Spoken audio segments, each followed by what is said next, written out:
সময় ময়না এলাকায় প্লাবিত করত, তাই ময়না ঘাটকেও ডোবাচ্ছে, প্রতি বছর ক্ষতিগ্রস্ত হচ্ছে।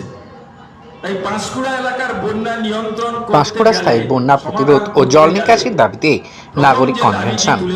পূর্ব মেদিনীপুর জেলার পাঁশকুড়া থানার অন্তর্গত পাঁশকুড়া পৌরসভা এলাকা ও পাঁশকুড়া ব্লক এলাকার জল নিকাশি স্থায়ী বন্দোবস্ত এবং বর্ষার পূর্বে নিউ কাঁসাইয়ের নদীবাঁধ একবারে পাকাপোক্তভাবে নির্মাণ করা এবং তার নিকাশি যে নালাগুলি জীর্ণ অবস্থা তা সংস্কারের দাবিতে আন্দোলনের প্রস্তুতিতে পাঁশকুড়া বন্যা প্রতিরোধ ও খাল সংস্কার সংগ্রাম সমিতির প্রস্তুতি কমিটির উদ্যোগে আজ পাঁশকুড়া একটি বেসরকারি গেস্ট হাউসে বন্যা প্রতিরোধ ও জল নিকাশির দাবিতে এক নাগরিক কনভেনশন অনুষ্ঠিত হয়।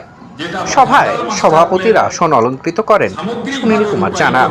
সভায় মূল বক্তব্য রাখেন তিনি সোয়াদিঘির যে খাল রয়েছে তার সংস্কার সমিতির সম্পাদক মধুসূদন বেরা ও পূর্ব মেদিনীপুর জেলা বন্যা প্রতিরোধ কমিটির যুগ্ম সম্পাদক নারায়ণ চন্দ্র নায়ক মূল প্রস্তাব উত্থান করেন দীপঙ্কর মাইতি। সভায় বিশিষ্টজনের মধ্যে উপস্থিত ছিলেন পৌরসভার প্রাক্তন কাউন্সিলর কল্যাণ রায়, তপন নায়ক, নিবাস মানিক প্রমুখ ব্যক্তিগণ। প্রসঙ্গত, গত বছর বর্ষায় কংসাবতী নদীর নদীবাঁধ ভেঙে গিয়ে পাঁশকুড়ার যে বিস্তীর্ণ এলাকা পৌরসভা সহ পাঁশকুড়া ব্লকের সুবিস্তীর্ণ এলাকা হাজার হাজার বাসিন্দা সর্বশান্ত হয়েছিল এই বন্যায়।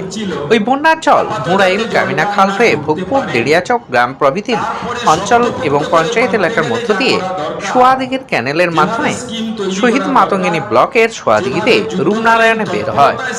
মুরাইল, কামিনাচক প্রভৃতি শাখা খাল দিয়ে মূল সোয়াদিঘির খালের দীর্ঘদিন সংস্কার না হওয়ার ফলে ওই জল বের হতে বহুদিন সময় লেগেছিল।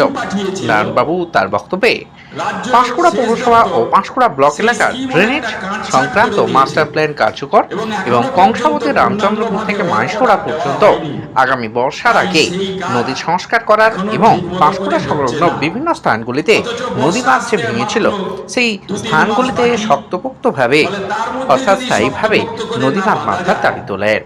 নাগরিক কনভেনশন থেকে কল্যাণ রায়কে সভাপতি এবং দীপঙ্কর মাইতিকে সম্পাদক, তপন নায়ককে কোষাধ্যক্ষ করে পাঁশকুড়া বন্যা প্রতিরোধ খাল সংস্কার সংগ্রাম সমিতি গঠিত হয়। নাগরিক কনভেনশনের পক্ষ থেকে আগামী দিনের এই আন্দোলনকে আরো জোরদার করার আহ্বান জানানো হয়েছে। আপডেট পাঁশকুড়া নিউজের জন্য। এখনকার যা ভৌগোলিক ব্যাপার স্যাপার দাঁড়িয়েছে, পাঁশকুড়া এলাকার এই বন্যার জল বের হবে কোলাঘাট ব্লক হয়ে সোয়াদিঘি খালের মাধ্যমে শহীদ মাতঙ্গিনী ব্লকে রূপনারায়ণে পড়বে। সেই সোয়াদিঘি খালজনিত যে সমস্যা, আমি সে ব্যাপারে কিছু বলছি না, কারণ ওই খাল সংস্কার সমিতির সম্পাদক মাননীয় মধুসূদন বেরা আছেন, তিনি তা উল্লেখ করবেন। আপনারা সবাই জানেন এবছরকার বর্ষার সময় সেই সোয়াদিঘি খাল দিয়ে